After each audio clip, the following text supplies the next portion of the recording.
presentation, we'll hear from Dr. Lucjan Wyrwicz, head of the Medical Oncology Unit in the Department of Gastrointestinal Cancer at the Maria Sklodowska-Curie Memorial Cancer Center and Institute of Oncology in Warsaw, Poland. He will present the results from a phase 3 trial exploring neoadjuvant chemoradiation for rectal cancer. Dr. Wyrwicz. Thank you. Good afternoon, ladies and gentlemen. I would like to share today the initial results of our Polish 2 multicentre phase 3 study on neoadjuvant chemoradiation for 6 CT3 or CT4 rectal cancers. Can I have next slide, please?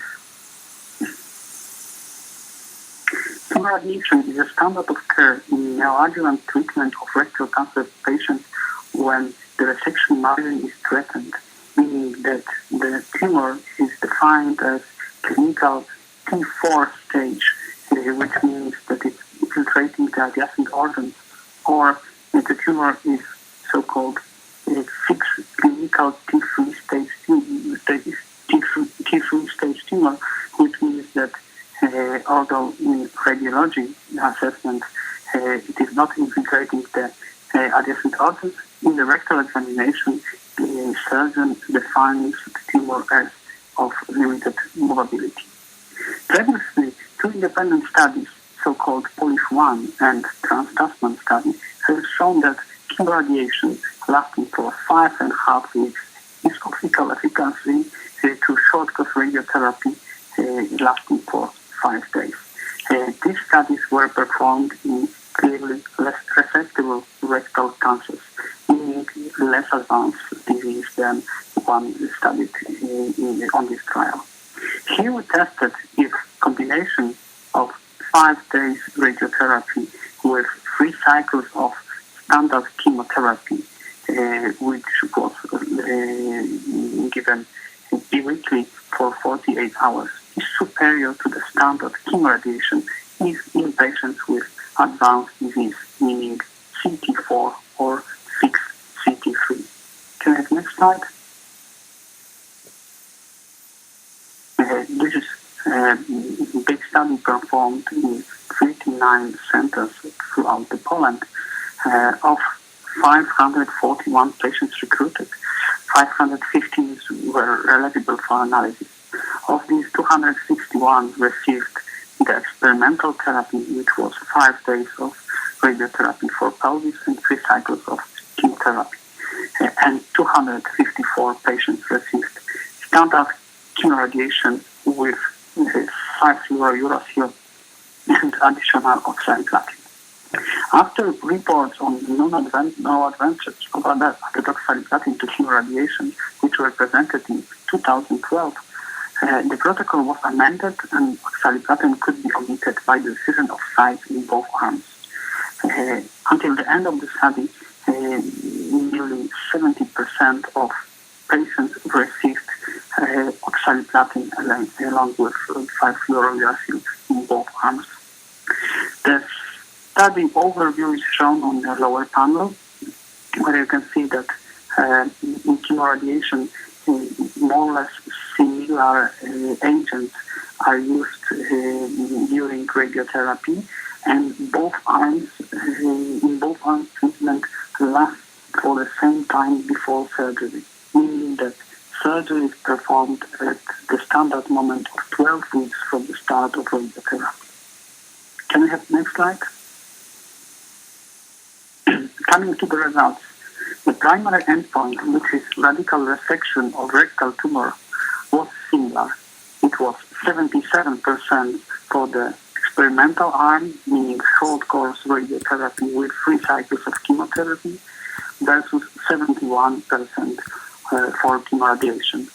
This numerical advantage can be called as a trend with p-value of 0.081.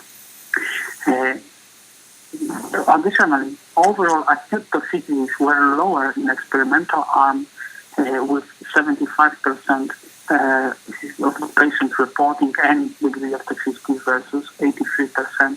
This was statistically significant. If we focus on severe toxicities, so-called grade 3 and grade 4 toxicities, we received the similar number which were non-statistically significant. There was non-significant difference in so-called pathological complete response rates, which are more or less the assessment by pathology where we received the result that there is no viable tumor after preoperative treatment. It was 16% for the experimental arm versus 12% for chemoradiation. Can I have next slide?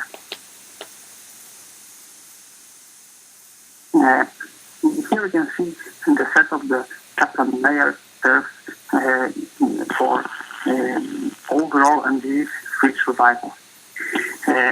If you look for a moment on the second panel, which is disease-free survival, you can see that the curves clearly overlap. It means that the recurrence rate is similar.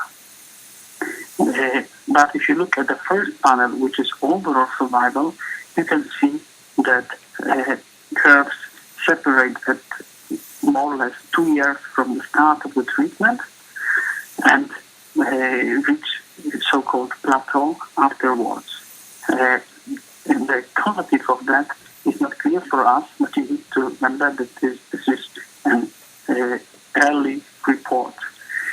This difference reached the statistical significance and can be measured as 73% of patients alive at 3 years in experimental arm versus 65% in the control arm, the standard arm which is used worldwide. On the panel 3 and 4, you can see the incidence of local failures and distant metastases. These are more or less the same with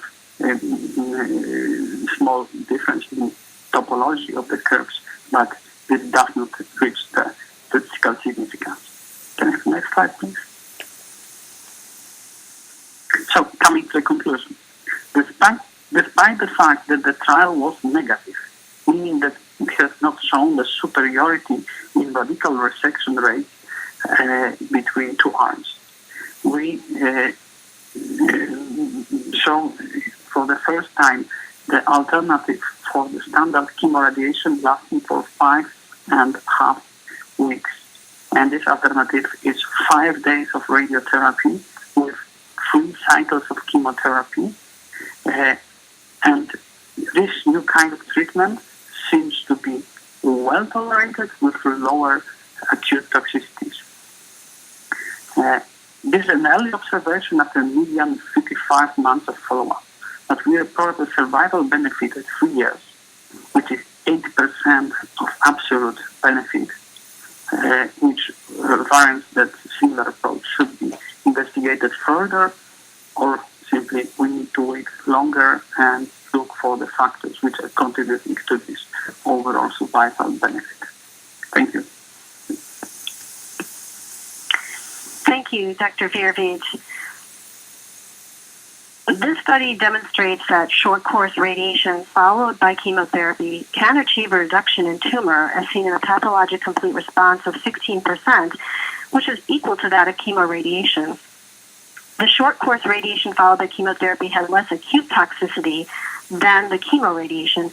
However, we must keep in mind the chemoradiation included oxaliplatin, which has been shown to increase toxicity of the regimen and is no longer part of standard chemoradiation.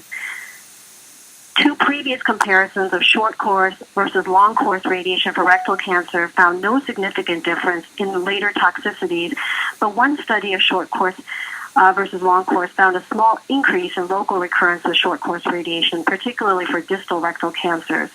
In the present study, the more convenient short-course radiation followed by chemotherapy had equal disease-free survival and local failure rate compared to chemoradiation, and there was a trend to improved overall survival. The short-course radiation has been more popular in Europe than in the United States, but these results may lead to increased usage of this method of radiation. Our final